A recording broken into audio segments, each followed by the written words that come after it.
सादर नमस्ते। इस मातृत्व दिवस सोचा कि माँ के बारे में कुछ पढ़ूं, कुछ लिखूं और कुछ कहूं। इस बीच मुझे मिली गीतांजलि श्री की पहली रचना माई। एक दक्षिण एशियाई देश में रहने का अर्थ है एक माँ के पूर्ण विचार के साथ बड़ा होना। एक माँ हमेशा देने वाली, पालन पोषण करने वाली, त्याग करने वाली और काम करने वाली होती है। उसके दिन की शुरुआत और अंत घर की देखभाल के साथ होता है। गीतांजलि श्री द्वारा लिखित माई हमारे लिए एक घरेलू क्षेत्र में इन दोनों विचारों के साथ और इन दोनों विचारों के बीच संघर्ष के कारण उत्पन्न जटिलताओं को प्रस्तुत करती है।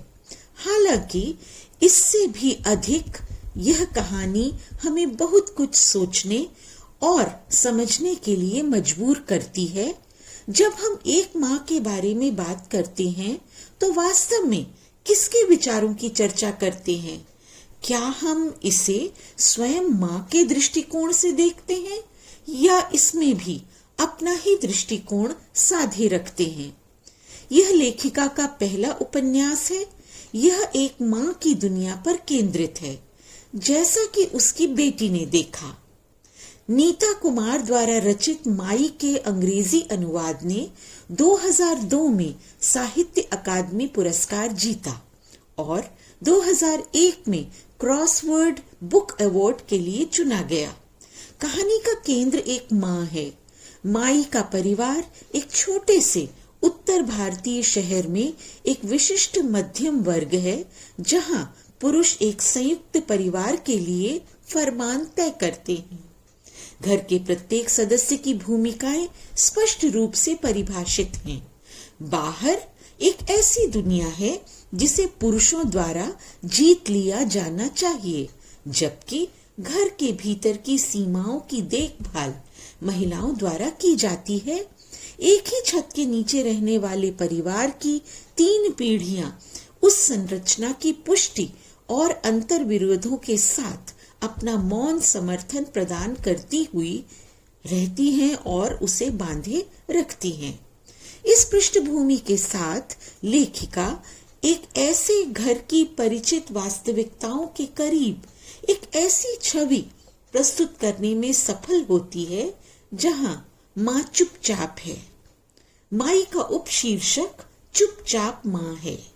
वह पहचान है जो सुनैना, उसकी तीसरी पीढ़ी की बेटी, अपनी माँ के साथ जोड़ती है। बचपन से ही उसने अपनी माँ को चुपचाप अपने परिवार के बुलावे में शामिल होते देखा है। सदा झुकी, सदा काम करती, पर्दे के पीछे से कमजोर माँ।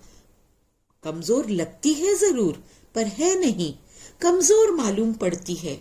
हालांकि धीरे धीरे और बहुत सूक्ष्मता के साथ पाठक माई के चरित्र की अन्य झलकियां भी देखता है।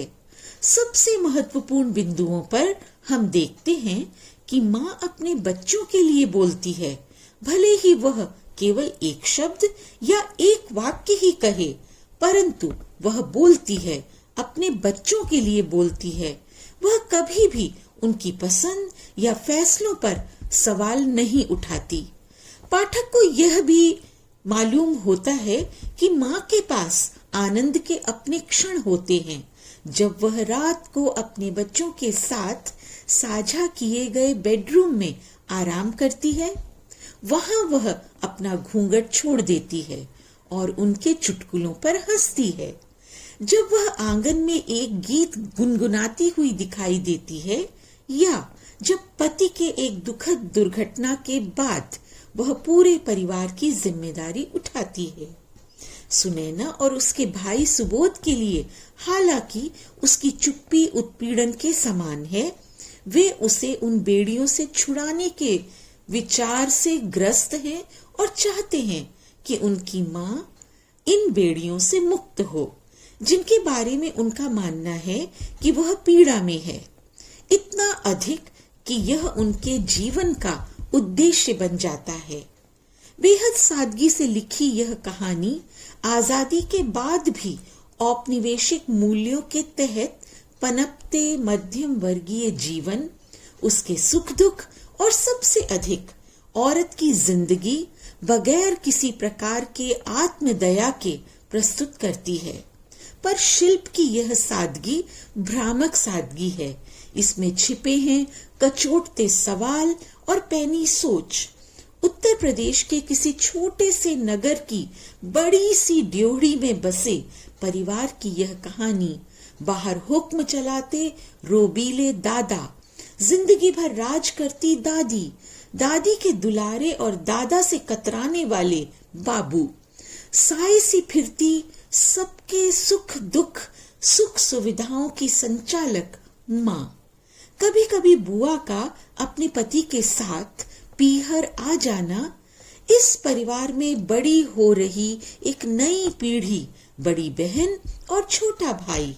भाई जो अपनी पढ़ाई के दौरान बड़े शहर और वहां से विलायत पहुंच जाता है, और बहन ड्योढ़ी से बाहर निकलकर दुनिया में आती है अपने भाई के माध्यम से। बहन और भाई दोनों ही न्यूरोसिस की हद तक माँ को चाहते हैं और उसे भी ड्योढ़ी से बाहर लाना चाहते हैं। यह कहानी ऐसे पाठक की है जो पितृसत्तात्मक रूढ़िवादी उदार विचारों वाले व्यक्ति के साथ, समाज के साथ खिलवाड़ करता है। आइए इस पुस्तक को पढ़ें और माई को जानें। धन्यवाद।